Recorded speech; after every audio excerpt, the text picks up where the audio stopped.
So, ayun, before we proceed sa ating discussion, gusto ko i-dance, kahit nasa bahay man kayo, i-dance nyo yung dance na ito para ma-energize kayo bago nyo panoorin yung ating discussion for today. Yun lang.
Pleasant morning, everyone. Again, I am Ma'am Kimberly A. Santo Domingo, and we're going to tackle about the next component, which is health. But before that, let's do the recap. So, di ba, napag-aralan natin yung the arts and crafts of Calabarzon and Bicol region, wherein na tackle doon is yung Pahiyas Festival na sineselebrate tuwing May 15 to honor their saint patron of farmers na si San Isidro Labrador.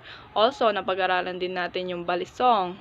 And Balisong, it is a butterfly knife derived from the word bali or broken, then sungay or horn. Then also, yung Batangas, it is the Balisong capital of the Philippines. Also in Angono, Rizal, it is the art capital of the Philippines. Also in Bicol region, yung mga arts and crafts na ginagawa nila that are made from abaca and raffia fibers, like for example is the baskets, the slippers, the coin purses, etc. So today, let's tackle about health. So, growth and development.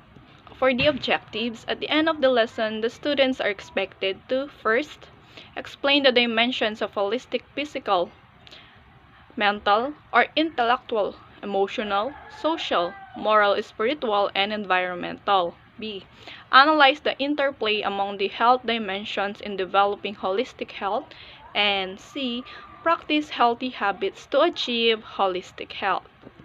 So, let me discuss first what is health. So, health, it is a state of complete physical, mental or intellectual, emotional, social, moral, spiritual, and environmental well-being. So, holistic siya, no? Again, kapag sinabi nating holistic, nandiyan si physical, nandiyan si mental or intellectual, nandiyan si emotional, nandiyan si social, nandiyan si moral, spiritual, and nandiyan si environmental health.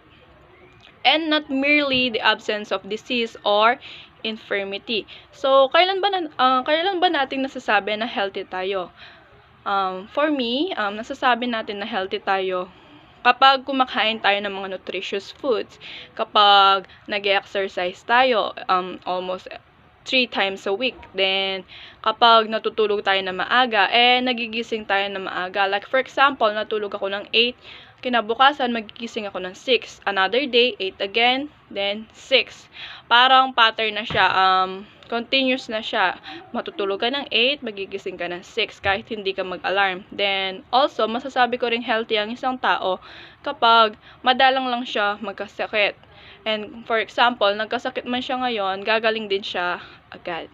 Also, pumapasok din yung pagiging healthy kung paano tayo nag-iisip. Kung nag-iisip ba tayo sa mga bagay-bagay na nilalalawakan natin yung ating isip or sa range lang na to. Then also, magiging healthy ka din kung marunong ka makipag-socialize na maayos sa ibang tao. And also, kung inaalagaan natin yung ating mga kapaligiran. So, let's start with the first dimension, which is physical health.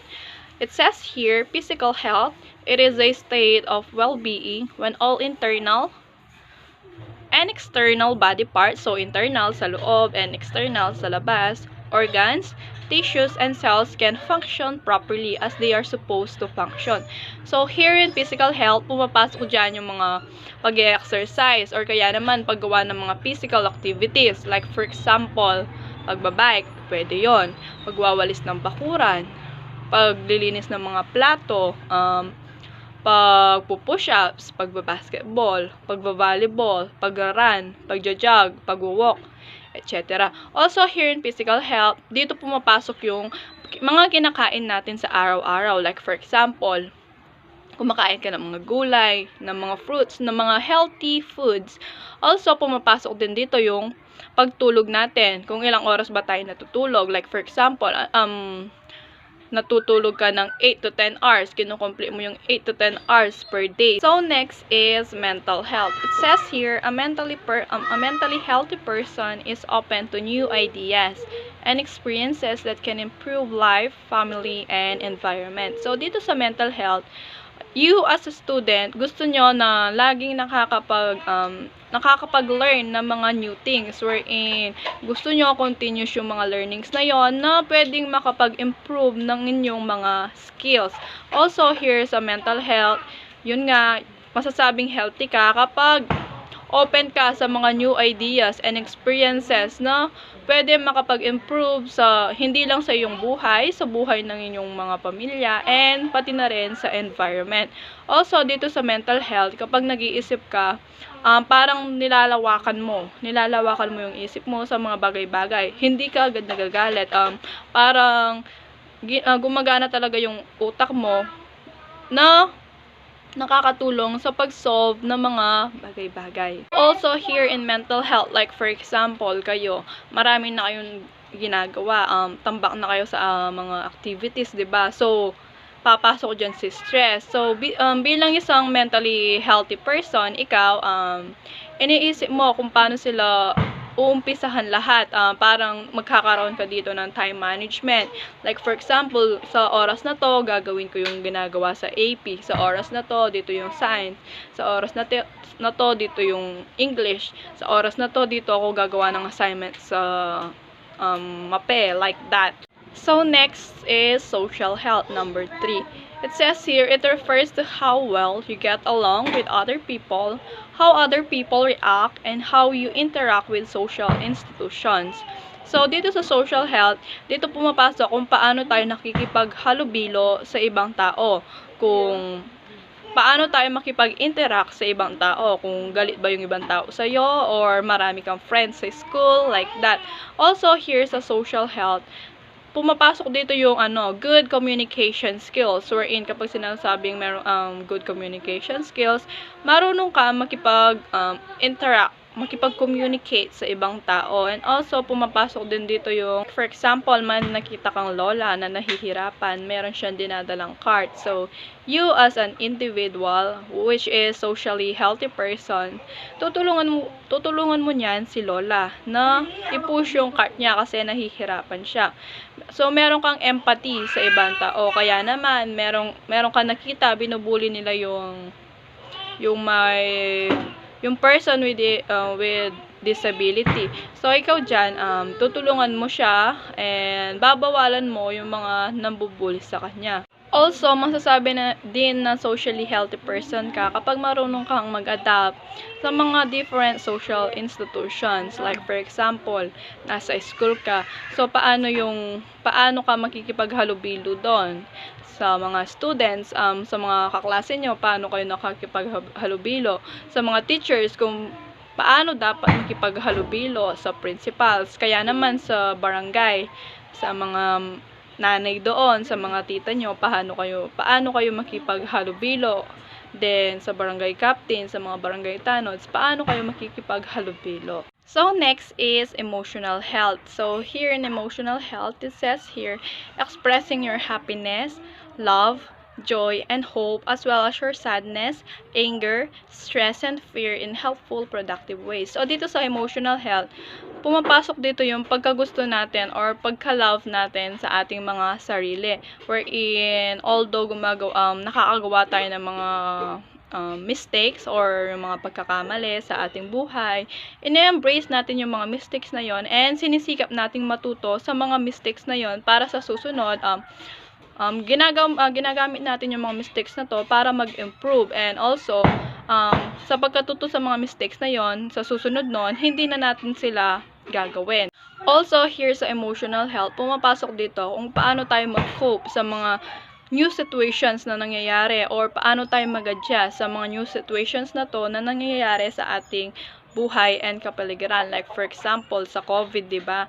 Lahat tayo na bigla or naapektuhan dito yung ating emotional health and even yung mental health natin and almost yung lahat ng dimensions. So, yung ginawa ko doon nung nagka-pandemic is, 'di ba, nag-online class tayo. Then sa online class na 'yon, yung ginagawa ko is nag-e-exercise since PE major kami. So, nag-e-exercise kami and gumagawa kami ng mga daily vlogs, ganon. Then sa mga activities na ginagawa namin na 'yon, parang hindi na kami gaano na stress. Na hindi kagaya sa iba na may mga stress la din. Yung iba may mga ginagawang hindi magandang bagay, ganon. So kapag na-stress kayo, mga anak, kailangan i-focus nyo muna yung mind nyo. Then kung gusto nyo mag-music muna, then kumain, kaya then mag-bike kayo, kaya makipag-socialize kayo with other people, ganon. Kaya naman magsimba kayo, ganon. Hindi nyo napapansin na nawawala na yung mga stress na yun. Also, here's emotional health. Pwede rin pumasok dito, like for example, bagsak ka ngayon. So, 'di ba, masasad ka. Kaya naman magagalit ka sa sarili mo, ma-stress ka, or kaya naman meron fear factor doon wherein bagsak ko ngini, mababa ng grade ko unyan, na umika with honor kanyan, like that. So, dito pumapasok yung mga sinasabi natin sa mga sarili natin, like for example, itatap yung shoulder dito, kaya mo yan. Sa susunod, gagalingan mo, mas gagalingan mo pa, mas ibibigay mo pa yung best mo, mas mag-aaral ka pa para makapasa and makuha yung gusto nating title, which is yung with honor. Kaya makuha yung average na kailangan para sa with honor, ganon. Hindi ka magpapa-apekto sa mga nararamdaman mo, parang i-lift up mo yung self mo, yung sinasabi nilang cheer up, like that.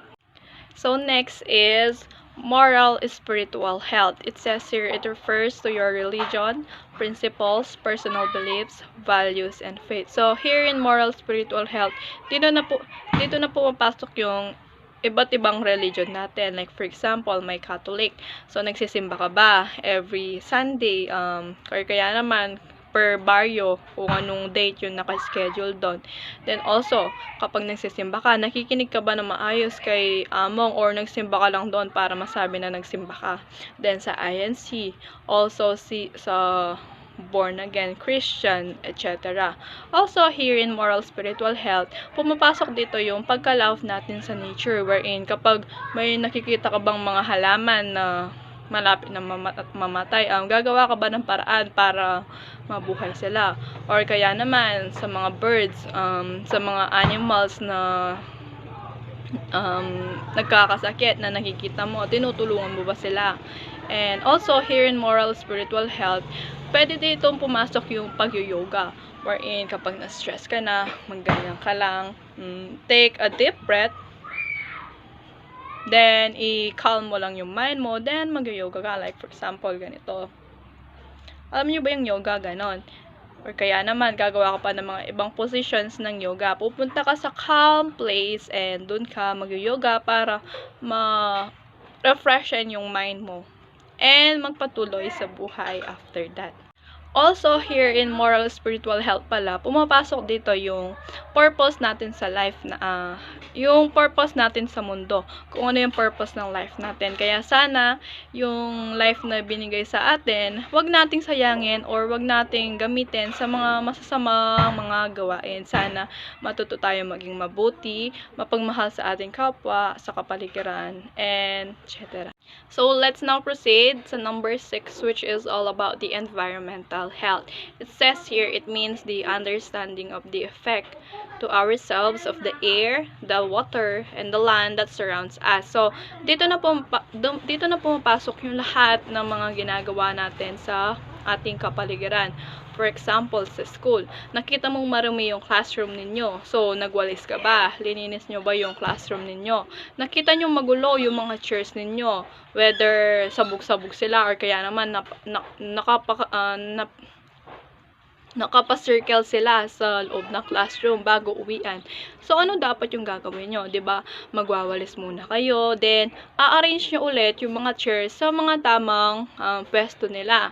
Also, next naman dito sa environmental health sa bahay natin. Pagka-uwi nyo ba, tumutulong ba kayo kay nanay na magwalis sa bahay, sa bakuran ninyo? And kaya naman, like for example, sa mga daan, may nakita kang batang nagtatapon ng mga basura nila sa daan. So, ano dapat yung mga gagawin doon? Then, also here in environmental health, pumapasok din dito yung mga pagtatanim natin ng mga puno. Like, for example, sa bahay, nagtanim ka ng mangga kasi gusto mo ng mangga. Pwede rin yon. Kaya naman ng mga fruits. Then, sa school, gusto ni sir is magdala kayo ng mga gulay na itatanim nyo sa likod ng mga buildings. Particularly sa mga TLE subjects to. So, nag-a-abide ba kayo sa mga sinasabi ni sir? Also, here sa environmental health, 'di ba? Bawal na yes, environmental health. Bawal na yung magsunog ng mga basura. So, class, kung hindi nyo pa alam, i-add ko to. So, kapag nagsusunog tayo, yung usok pumupunta sa air, 'di ba? Then, the more na nagsusunog tayo, the more na kumakapal or lumalaki yung range ng usok na yon. Then, the more na lumalaki yung range na yon, the more na numinipis yung ozone layer natin. Kung hindi nyo alam yung ozone layer natin, ito yung nagpoprotekta sa atin para hindi pumunta yung pumunta yung direct heat. Hindi mag-direct yung heat ng sun sa atin. Kung napapansin nyo ngayon, di ba, parang sobrang init. Then, kapag minsan naman, sobrang lamig.